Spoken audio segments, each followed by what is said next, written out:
We hear from a lot of women that they can't lose weight because they have a slow thyroid, or they have hypothyroidism or Hashimoto's thyroiditis. And they say, well, I just can't do it. And then they just throw the towel in. And I'm here to say that I've had my thyroid checked. Penelope's had her thyroid checked, because when you can't lose weight and you've worked so hard within the gym and your diet and the kitchen and like just all the things, and your weight isn't budging, you're like, okay, it's got to be my thyroid. It's got to be my hormones, right? It doesn't even matter. You were 15 and it was happening, right? I'm in my late 40s. So it's a thing and it's rampant. Why now? I think it's because of the EMFs. I think it's because of all of the wireless devices that are around us and the Wi-Fi and stuff. That's a super fringe idea. I like a conspiracy. We noticed that 85.8% of you guys are not subscribed. So what are you doing? We give you guys free weight loss advice. And to the 14.2% that are subscribed, you guys are doing something right here. So thank you for all your support. We really appreciate it. But seriously, if you're not subscribed, go ahead and click the subscribe button down below. Well, it's just not mainstream. And we go to the doctor at our thyroid. It's normal, but we know something's a little bit off. And so when I went to the functional doctor, they did my blood work and they said, well, actually, your thyroid is slow, but it's not low enough to be considered hypothyroidism, like in terms of a diagnosis. And guess what? The only solution that they had to offer me was taking medication. In fact, ChatGPT said that was like the #1 thing to do, right? Well, I think the Western medicine looks at the thyroid as an independent organ, when the whole endocrine system is causing the thyroid to malfunction. Your nervous system is causing the thyroid to malfunction.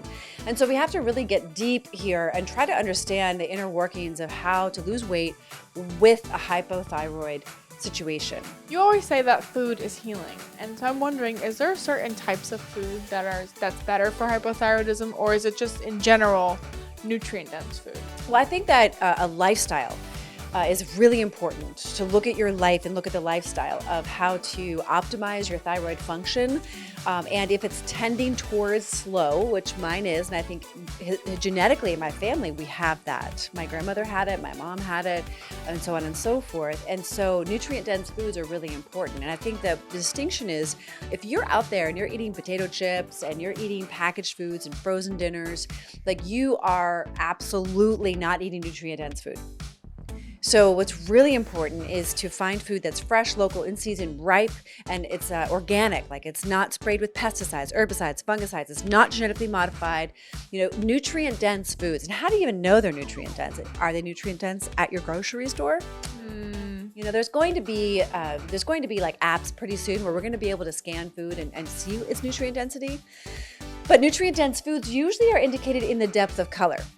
Like Penelope was making amazing. She made English muffins this morning out of buckwheat flour and flax seeds with cranberries. And did you put pumpkin in them? Yeah, 1/4 cup of our squash from our garden. Amazing. Okay. So They were amazing. I was like smelling them. I'm like, I really want to try one. I'm not sure if I really want to try one, Actually, I think you could, because the ingredients are so cute. Oh, I'm so glad. All right. So anyway, nutrient-dense foods, coming back to that, because of color. Because she's like, Mom, I want to use this flour because she thought she needed it for, dusting and stuff. And it wasn't yellow anymore, this cornmeal. And I thought, wow, its nutrient density is probably diminished substantially. And I'm just using that as an example because when you go to the grocery store and you go to buy a cucumber, if it's looking pale and limp and kind of not fresh, the nutrient density is probably compromised. If that limp carrot in the bottom of your vegetable drawer in the fridge, it's probably lost a lot of its nutrient density. If you're buying bananas from 3,000 miles away, chances are its nutrient density has been impacted because it was picked too early. So I think that in general, like really fresh, ripe, in-season foods, so find out where, what's ripe and in season in your region, and it will help you to nourish your body and your cells with nutrition your cells can receive, and then you will help your endocrine system. You will help your nervous system. And in doing that, you also reduce inflammation. So having inflammation on your radar, like how do I get less inflammation in my body? How do you even know you're inflamed? Ooh, how do you know? Well, I can talk to this a lot because I've suffered from extreme inflammation issues. Have I had hypothyroidism? I've always thought that your thyroid was a little slow. Okay. And some of the medical professionals, that I've consulted, have thought that too. Although your blood work doesn't show that your thyroid is any dysfunctional at all. I think there are some people that may relate to this. actually. You may be like, oh, no one's diagnosed me, but I feel like. So anyway, I've had really bad inflammation like since my weight loss journey. If you guys don't know, I've lost 155 pounds with no loose skin. And so I have gone through like a really long journey and process. And one of the best ways to reduce inflammation, I would say, is eating slower.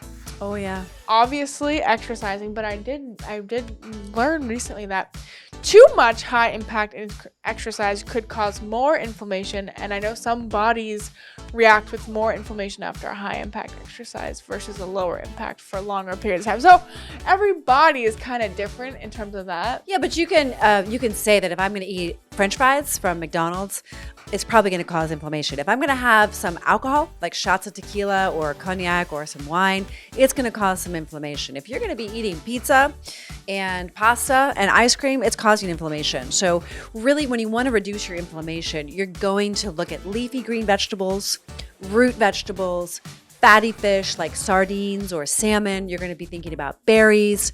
These are things that contain antioxidants that are going to help to heal your body, give your body healing. Because when you're eating all those other foods, you're not really giving your body something that heals it.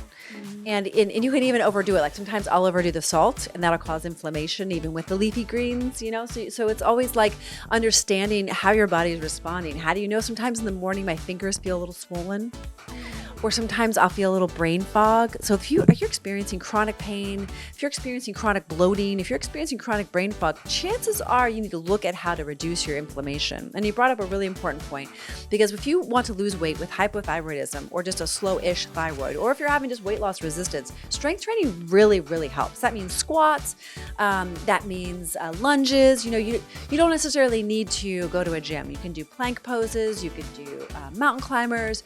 There's a lot you can do just with your own body resistance. But strength training really helps to motivate your thyroid.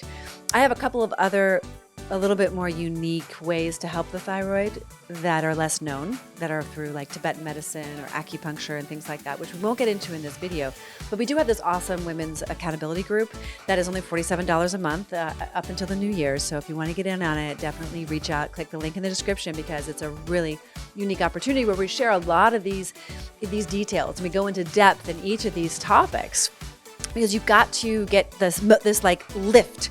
And I know both you and I respond really well to strength training. We lose weight way more quickly than there's like endless cardio. And there's science behind why that we go into in some other videos. So yeah, and then not only strength training but also stress management, which strength training can also be a way to manage your stress. Mm-hmm.